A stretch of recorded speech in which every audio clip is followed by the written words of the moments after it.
era trabajar sobre la fuerza en la formación de deportistas juveniles y su relación con las lesiones.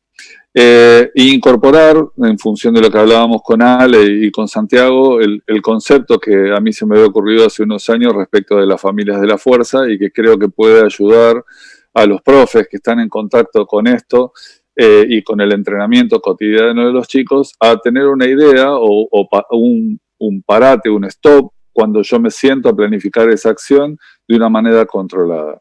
Yo en general hoy creo que el cambio de paradigma dentro del entrenamiento y de la forma de ver el entrenamiento es el control del entrenamiento. Y ese control implica obviamente establecer procesos.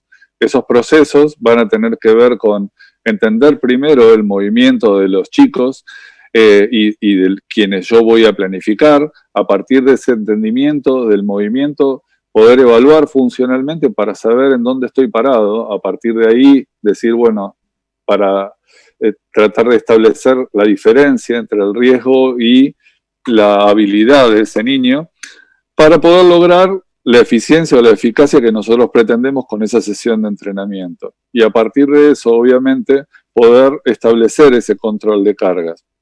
Este control de cargas que al fin y al cabo no va a ser ni más ni menos que la prevención de lo que podamos nosotros hacer, lograr el objetivo y a partir de ese logro objetivo sin ningún riesgo de lesión para nuestros jóvenes.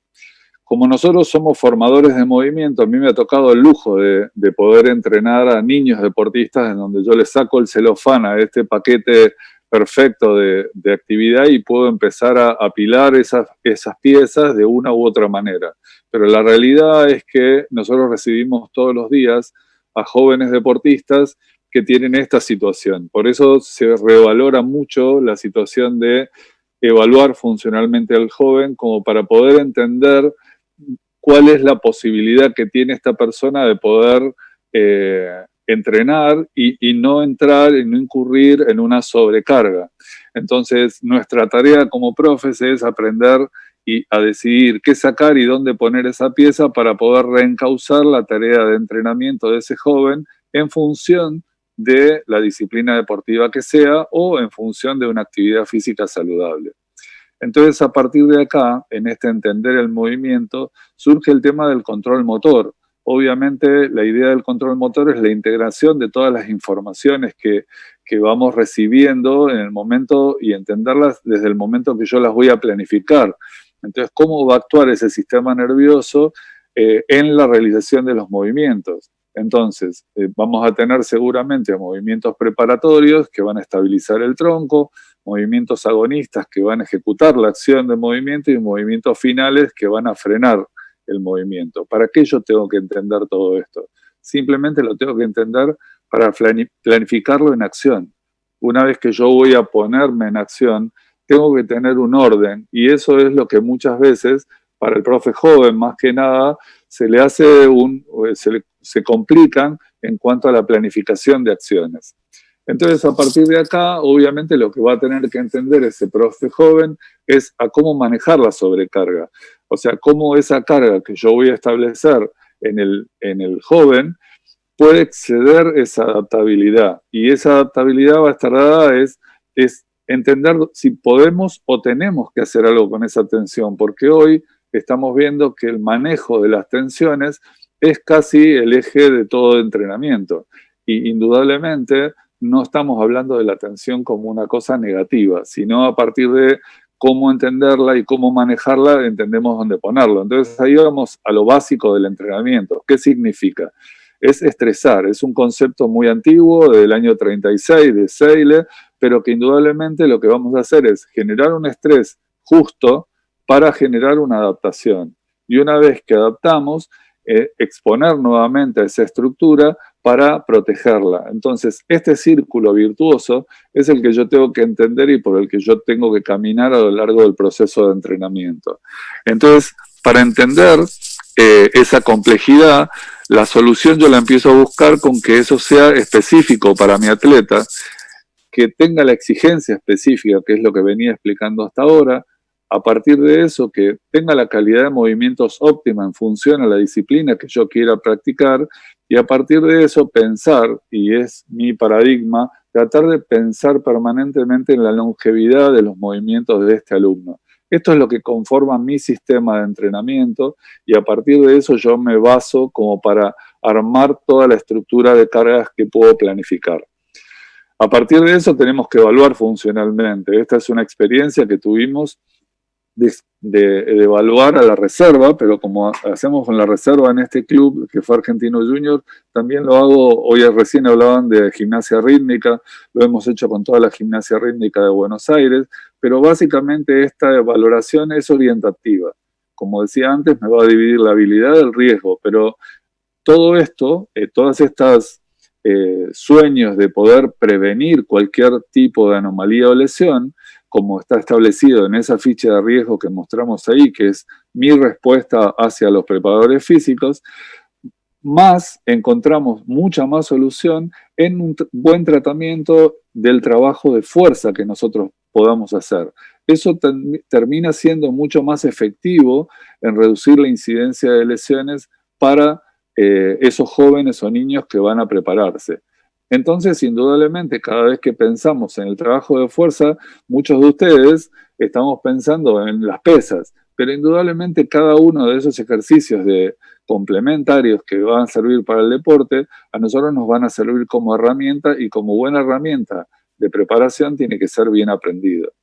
Entonces, el proceso lógico de estas observaciones estructurales es que tengan una acción correctiva posterior, pero en realidad, pensando en el entrenamiento de niños y jóvenes, lo que nos pasa a nosotros, que por ahí con adultos lo podemos hacer mejor porque preparamos toda la tarea correctiva que requiere y se la entregamos para que la haga adicionalmente, no nos pasa con los jóvenes. En general, cuando les preguntamos a los jóvenes si hicieron sus ejercicios correctivos, la cara común de todos ellos es esta. Entonces tenía que yo encontrar alguna solución o pensar en una solución para que no seguir teniendo estas caras y no pensar que ellos son como adultos, sino que yo tenía que estar planificando una acción diferente. Una de las cosas que necesitamos indudablemente es entender esa demanda, que es lo que veníamos conversando, y el DNS nos aporta una gran medida de estructura. En este ordenamiento que buscamos, necesitamos estabilizar el core a través de determinadas acciones. Necesitamos calidad de soporte para las acciones que vamos a realizar, lo mismo que una movilidad ajustada a las posibilidades de ese individuo y de esa disciplina.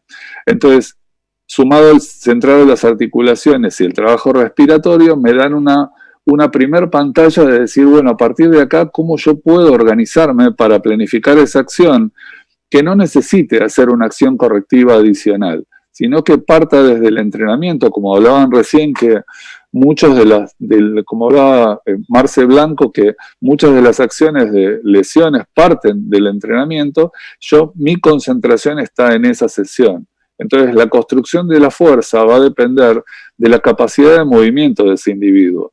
Y si ese individuo puede moverse bien, seguramente va a impactar literalmente y estructuralmente en la capacidad fisiológica o en la capacidad metabólica que tenga ese individuo para realizar. Y ese equilibrio va a estar dado por estas tres patas, que son las que todo el tiempo nosotros estamos dando vuelta.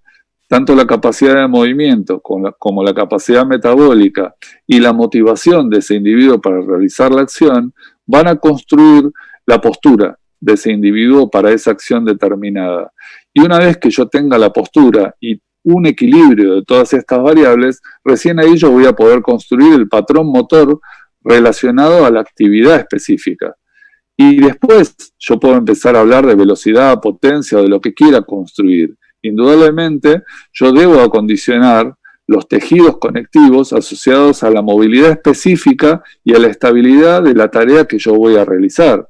Entonces, a partir de acá, cuando yo pienso en programar cada sesión, empiezo con 4 consideraciones que son básicas. Me tengo que centrar en qué cadenas cinéticas y qué combinación de esas cadenas cinéticas yo tengo que planificar, cuáles van a ser mejor para la acción que yo voy a planificar. A partir de eso, la segunda consideración va a ser los factores de carga. Si yo considero estas 4 acciones en los 2 núcleos articulares principales como empujes y tracciones de cadera o empujes y tracciones de brazos, y estamos viendo ejercicios, y los puse a propósito, en donde hay adultos y donde son tareas que en general las pegamos con el entrenamiento muy duro de adultos, todas estas técnicas empiezan en poder programarlas y en poder aprenderlas de una manera correcta. Si yo cuando recibo en un seleccionado mayor niños que no saben realizar, o jóvenes que no saben realizar las técnicas básicas, ya tengo un niño que tiene un acondicionamiento de tejido no ideal como para empezar un proceso de carga un poco más importante. Entonces tengo que empezar a aprender todos los ejercicios que tengan que ver con la mayor o menor demanda en función de lo que voy a entrenar. Entonces, ¿cuánto de cada uno de estos es mejor en función del deporte que voy a practicar? Entonces, a partir de acá, la otra adaptación, obviamente, va a ser que sea adaptado a las posibilidades y al momento de cada deportista. No necesariamente la acción tiene que ser complementaria. Necesito de un análisis permanente. Entonces, debo balancear cada una de esas acciones. Si bien esto, volviendo a esos 4 que son casi principales, vamos a hacer como un ejemplo muy simplificado, yo debo balancear las acciones de, por lo menos, esas 2 núcleos articulares principales como son el hombro y la cadera. Entonces, cada una de las acciones que yo pueda planificar, debo tener como consideración estas 4 premisas. Entonces, a partir de acá, mi regla rectora va a ser, obviamente, no poner rendimiento sobre una disfunción, no sobrecargar esas estructuras. Y yo encontré la solución, esa que planteaba hace un momento, en esto. La construcción de la fuerza, pensada de manera preventiva y orientada, tiene que estar orientada a balancear. Entonces, en la construcción de cada uno de esos ejercicios principales, yo tengo un par de caminos. Y ese par de caminos van a ser que, si yo pongo dentro de este cuadro, dentro de esta idea, a estas 4 familias, como yo le llamo, a estos ejercicios, ya sea en los 2 núcleos articulares principales, yo necesito organizarlas de una manera que empiece siendo bien aprendida. Esas técnicas, desde el momento más temprano posible, yo tengo que empezar con ejercicios, obviamente, preparatorios para estas, debo empezar a aprenderlas de una manera organizada. ¿Y cómo construyo cada una de estas familias? Si tomamos, por ejemplo, un ejercicio clásico que puede ser el empuje de brazos, indudablemente hay un montón de regresiones o progresiones que cada uno va a estar preparado a hacer en función de su posibilidad de movimiento y de cómo esa fue aprendida. Indudablemente el deporte siempre fue entrenado de una manera bilateral, pero debemos considerar también la pata unilateral, porque en esencia lo que necesito es organizar los entrenamientos para cada edad y con los ajustes propios para cada una de ellas. Entonces, cuando vemos las familias en general, vemos un balance, y estos ejercicios de enlace que tienen que ver con ese core que nos permite tener una perfecta transmisión de fuerzas. Entonces, cuando lo vemos dentro de este aspecto, a esas familias de la fuerza, el contexto es el rey. Indudablemente, cuando yo armé esta estructura, la armé en función a una estrategia equilibrada o balanceada pensada en mi contexto. Indudablemente, esto inspiró a que muchos otros empezaran a realizar cosas similares a este contexto dentro de otras adaptaciones, como por ejemplo Marcos, que muy gentilmente consideró este modelo para la mirada del fútbol, por ejemplo, en donde él agregó ejercicios excéntricos, donde agregó ejercicios, pero este modelo funcional variable es bien específico. Faltan tracciones y empujes del tren superior. Y esto no quiere decir que esté mal, sino que básicamente yo voy a tratar de orientar los factores de carga en función de esa evaluación, pero yo lo que trato de hacer es que esta conjugación, y voy rápido porque me queda poco tiempo, trate de ser lo más estructurada posible. Entonces, esto está pensado como para que lo veamos un poco más pormenorizadamente, pero toda esta organización en bloques, yo la puedo organizar desde la preparación de movimiento, desde el bloque balístico, desde el bloque principal, el bloque equilibrador, pero todo esto de una manera lo más balanceada posible. A partir de acá, las familias de la fuerza es un concepto bajo el cual podemos entender siempre que a la hora de planificar yo debo balancear las estructuras. Debo tratar de no sobrecargar los gestos específicos. Como veíamos en esa adaptación, si yo me concentro solamente en los gestos específicos, seguramente me voy a ir de balance y no voy a considerar lo que son las cadenas diagonales de movimiento, que no solo incluyen las piernas, sino que también los brazos. Entonces, esta planificación balanceada de las acciones a realizar deben ser mi principal acción preventiva.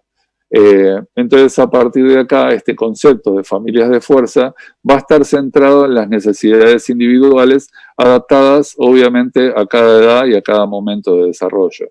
Estos fueron algunos de los lugares en donde han considerado esta posibilidad y este balance, y a los cuales estoy súper agradecido, lo mismo que a ustedes, por haber tenido la paciencia de, haber tratado de resumir todo esto en tan poco tiempo.